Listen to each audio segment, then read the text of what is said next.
Dalam bertoreko, ilmu itu diberikan oleh guru kepada murid, jadi guru itu pentingnya hanya sebagai pancuran, tak lebih. Jika tidak mau di bawah pancuran, maka tak akan mendapatkan air. Guru di atas itu bukan sama sekali karena kemuliaannya, tapi karena dia sebagai pancuran.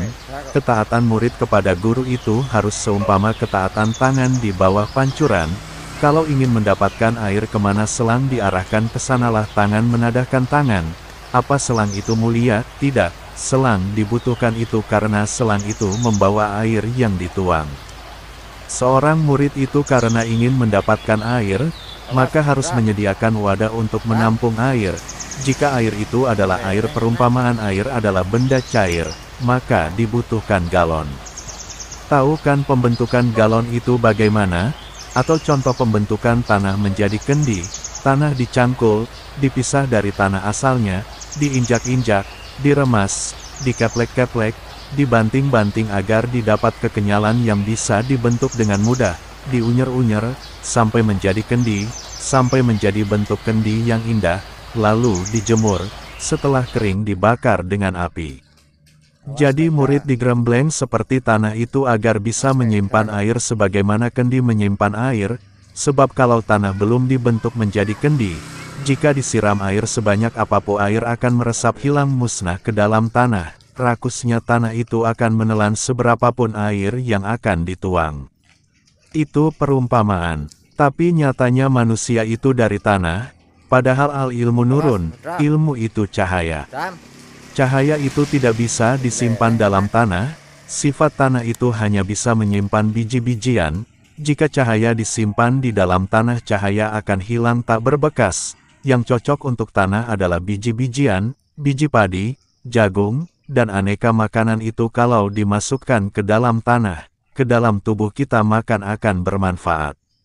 Menjadikan badan kuat dan sehat, tanpa biji-bijian badan kita akan lemah. Yang menguatkan tanah itu jika banyak pohon dan tanamannya. Itu sifat alami badan jasad kita.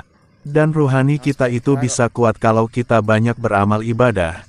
Karena ruh itu dari Allah, maka kekuatannya adalah jika disandarkan pada penciptanya.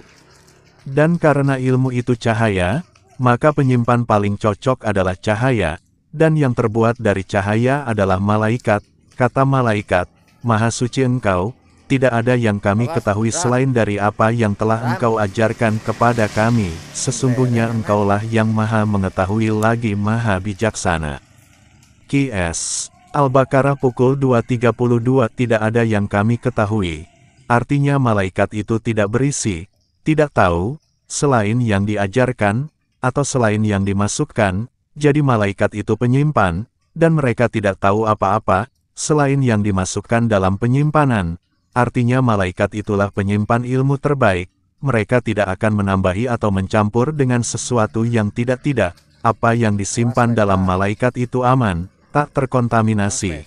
Jadi kalau ingin punya penyimpan ilmu maka harus punya malaikat yang banyak.